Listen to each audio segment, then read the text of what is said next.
Urgent, the Ukrainian armed forces struck a decision-making center. All of Moscow is covered in smoke. You have to see this. ATACMS broke through in Voronezh. The strike hit one of Putin's key military arteries. The general staff confirmed the shock. Spain is supplying Ukraine with missiles, and a leading global defense company is equipping the armed forces of Ukraine with Shahed interceptors. This is a breakthrough. Trump's envoy has gone to Kyiv to end the war. A decisive moment. Secret negotiations between the US and Russia have been leaked. And all of this happened just now. Hello, I'm Darina Hutsakalo, and we're getting started. The armed forces of Ukraine have harshly avenged Russia for Prikapatia. Moscow instantly found itself on the front line. Local authorities reported shooting down drones, and 2 airports had to be urgently closed. Voronezh didn't escape our people's wrath either. Guys, they're really bombarding us right now. They're going to bomb us. God forbid it flies into my building. Are you stupid or what? I'm on the 15th floor. I'll die instantly. The Russians did not expect such a turn of events. The Russian Ministry of Defense immediately started shouting about a swarm of ATACMS missiles and quickly assured everyone that all targets had been shot down. The enemy used 4 US-made ATACMS operational tactical missiles on the city of Voronezh. There, do you see in the clouds? Oh.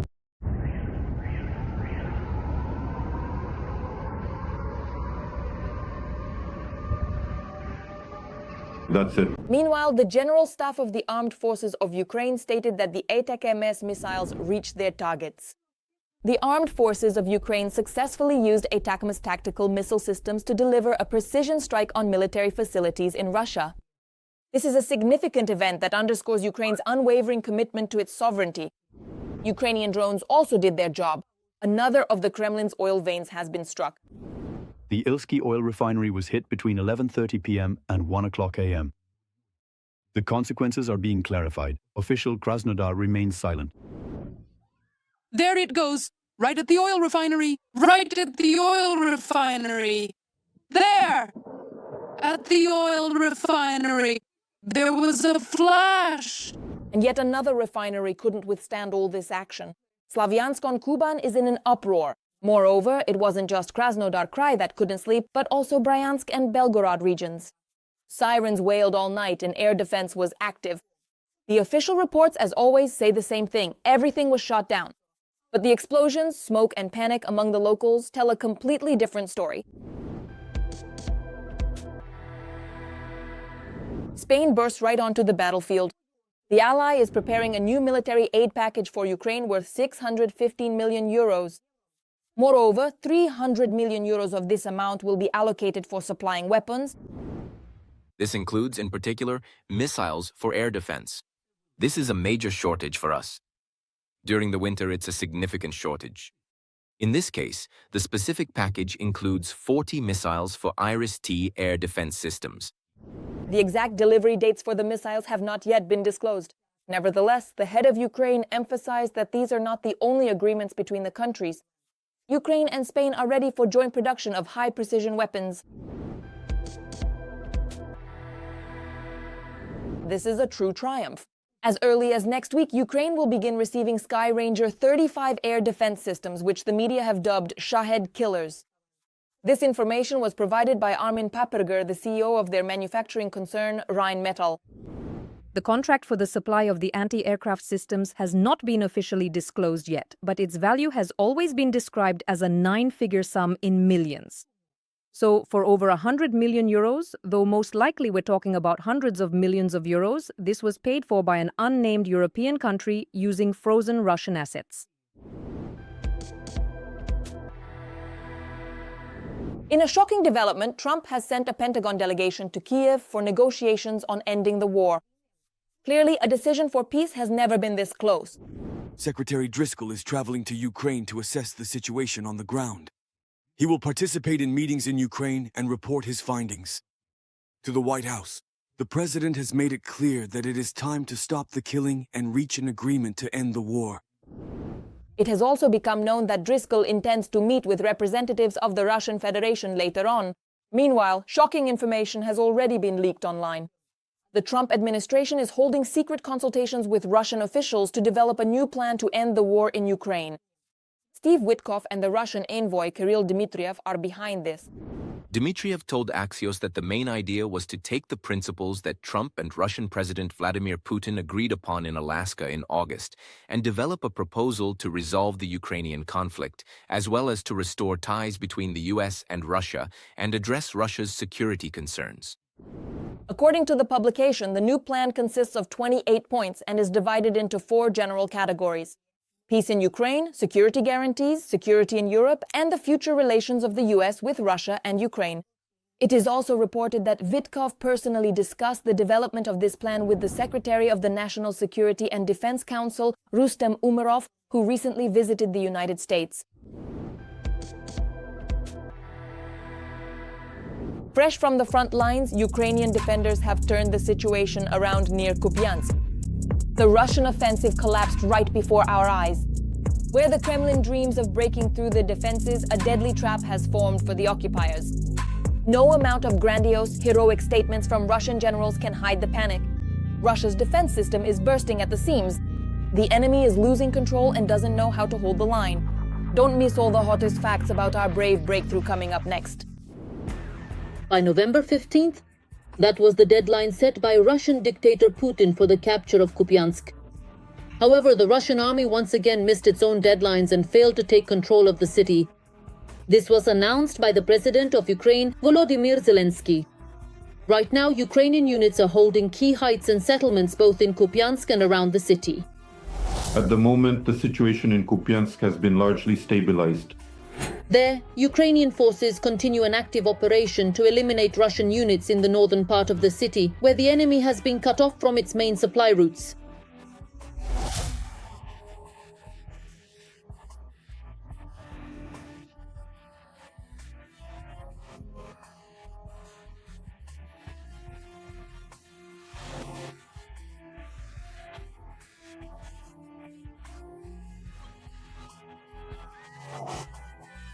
To strengthen the defense in the Kupyansk direction, operational reserves have been redeployed, including a special operations unit with experience in urban combat. Additionally, the situation has been largely stabilized in the direction of the Kupyansk railway junction. This is a key lifeline station that the occupiers are trying to break through to. They are in desperate need of control over this logistical component of Ukraine's defense forces in order to, using the short logistics route, form a strike group in this direction which would aim to advance further towards Slayansk-Kramatorsk along the Oskil River. And of course, what would it be without Russian fakes? Another masterpiece from the Kremlin. According to the Joint Forces grouping, the occupiers have been ordered to film staged videos waving the tricolor flag in places where in reality there are only small groups of infantry. They even started including flags in supply packages that drones dropped to Russian units in the city. At least one such operation has already taken place. But in reality, this stunt played into the hands of the Ukrainian defenders. It became much easier for operators to spot and destroy the enemy. Recently, the Russians received an order. We started dropping flags to them, and they began waving those flags. They want to show that they're supposedly present in the city and to prove that Putin and the general staff weren't lying. Nevertheless, despite everything, these flags clearly reveal the positions from which they're waving them. That's why they're trading the real presence of Russians in the northern parts of the city for a fake one. This is actually somewhat typical of Russian propaganda, but still. At the same time, the occupiers have suddenly become much more active in the Milov area of Kharkiv region. There, the enemy wants to create a wide so-called buffer zone, from Milov to Kupyansk and further on to Vovchansk. in other words, the occupiers plan to expand their area of presence in order to create a precedent for a so-called territorial exchange. In other words, they are proposing Kupyansk, the Kupyansk district, and Vovchansk in exchange for a withdrawal of Ukrainian units from the controlled areas of Donetsk region. In Kupyansk, the enemy continues to use scorched earth tactics. This is the work of Army frontline aviation, but with strikes on residential neighborhoods of the city. Plus, the use of the heavy flamethrower system Solnt Sipyok. This is a thermobaric weapon which is prohibited for use in urban areas due to the indiscriminate nature of its effects. And while the occupying army is searching for ways to capture Kupyansk, their massive assaults, rotations, and constant pressure are not yielding the desired results. The majority of the city remains firmly under the control of Ukraine's defense forces. Every day, the Russians are losing dozens of their soldiers.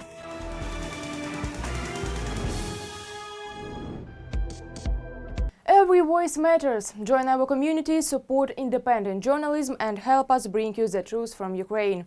Become a member of Ukraine Today. Join us now. Ukraine is turning military history in a new direction. Drones are rolling off the assembly lines non-stop, and laboratories are working around the clock. The world is watching closely. The pace of Ukraine's breakthrough is impressive even to the major players in the defense market. Our partners are keeping up. France is taking the lead on the diplomatic and military front, deploying Rafale fighter jets, modern SAMP-T systems, missiles, and ammunition. What other surprises are our partners preparing? You'll find out right now.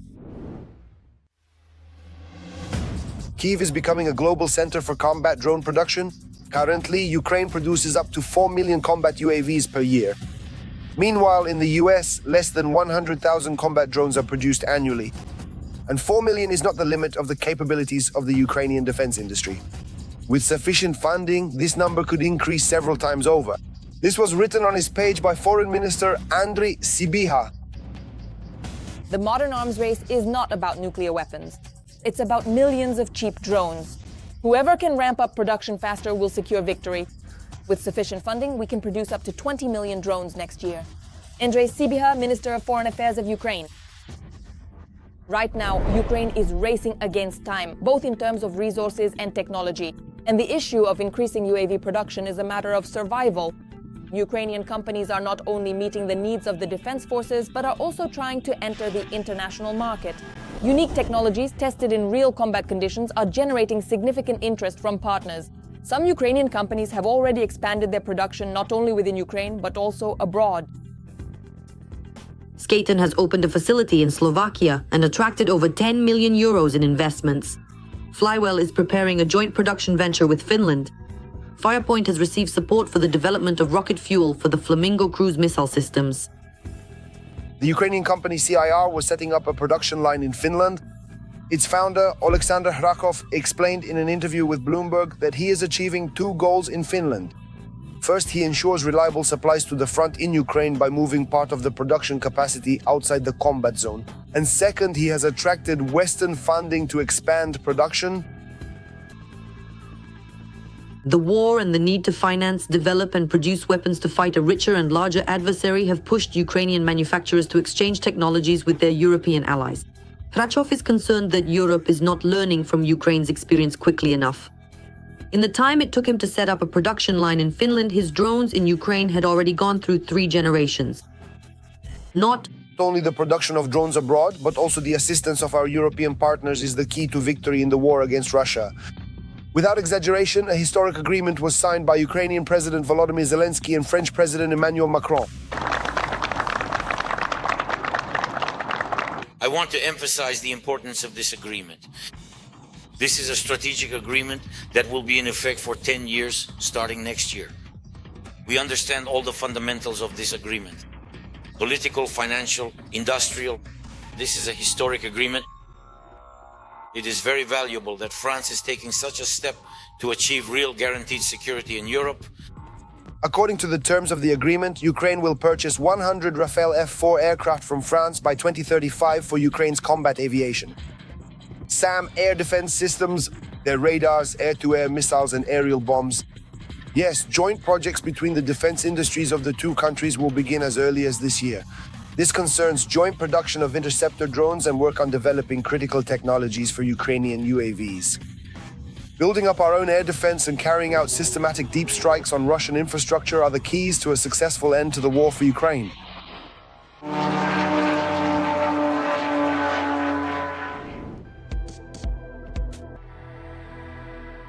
Russia is on the brink of chaos.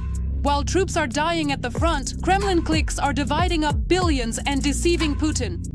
The shadow mastermind of aggression, Patrushev keeps the country in fear, but power within the Kremlin is falling apart at the seams. No one knows when the system will finally collapse, but an explosion is inevitable. Details about this are coming up in the report in just a moment. That's how we drink. We found a puddle in the trench, so we're scooping it up. Look how many leeches there are. So we drink however we can, and we'll figure it out later. Our command abandoned us.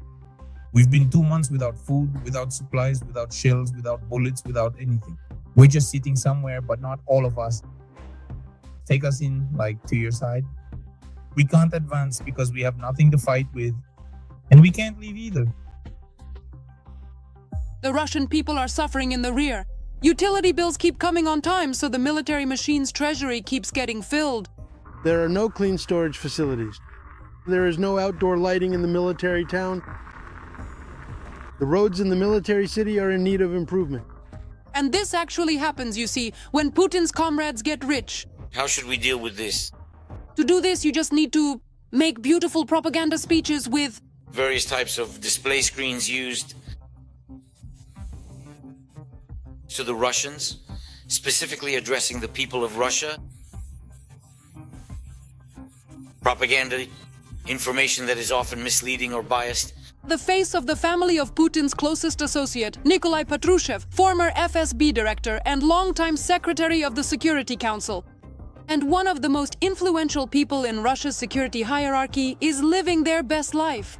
The family of Russia's top KGB officer owns real estate worth almost 14 billion rubles. Of course, a comprehensive approach is needed. We're talking about a large-scale project. Such an impressive collection of elite properties is neatly distributed among relatives, and especially generously among those who formally has nothing to do with official declarations, so that no one would find out. But journalists conducted an investigation and made everything public. The plan amounts to $25 billion. As of today, it has already been exceeded. Almost half of the assets are registered to Marina Artemyeva, the wife of Dmitry Patrushev. He is her son, and she has managed to have 5 children with Dmitry. Marina is not legally his wife. Which in fact is advantageous for Patrushev Jr. because when he files his asset and property declarations, everything registered to his secret partner is accordingly absent from those declarations. Artemyeva grew up in a typical one-room Khrushchevka apartment in Elektrostal. She worked in ordinary positions until 2009, when an encounter occurred that, to put it mildly, changed the trajectory of her life. These include estates in Moscow and apartments with views of the Kremlin. Just a year later, she became the director of a trendy TV channel. And a little later, billionaire Igor Kesayev, the very same wallet of the Patrushev family, transferred to her a share in world fashion. Quite an extraordinary stroke of entrepreneurial luck, isn't it? Since then, Artemyeva's business has been growing rapidly, as has her real estate portfolio. From 2 apartments right across from the Kremlin, to land plots worth hundreds of millions in the elite Silver Forest and Istra areas, plus an office and real estate in the Moscow city skyscrapers. And in 2021, she got so lucky that she received a mortgage at just 2% annual interest from Roselkhozbank. The chairman of the supervisory board, of which, of course, just happened to be her common-law husband. First of all, it's important to understand that ensuring counterintelligence security is a continuous process. Another roughly 4 billion is registered to Nikolai Patrushev's first wife, Elena. A few more billion are in the name of the wife of his younger son, Andrei. To award the medal for loyalty to the Russian fleet to the President of the Russian Federation, Vladimir Vladislav Putin. Family has always been very important to the nobleman Patrushev. After all, it is they who hide his billions earned in blood. I have made the decision to conduct a special military operation. Patrushev is one of Putin's most trusted people, dating back to the St. Petersburg days of the 1990s. He is a proponent of forceful solutions. First of all, it wasn't an explosion. Secondly, it wasn't planned, and I think it wasn't done very precisely. It was a drill, there was sugar there. Nikolai Platonovich is one of those individuals who played a significant and influential role, who was instrumental in shaping the very Putin we know today. We have forgotten no one and nothing. Nikolai Patrushev supports Putin's policies and helps him plunder Russia.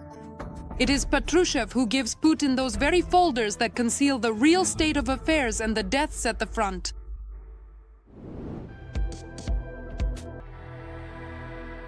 With that, we put a period on our broadcast. We continue right now to follow the most relevant events so we can be the first to tell you about them. Don't forget to subscribe. See you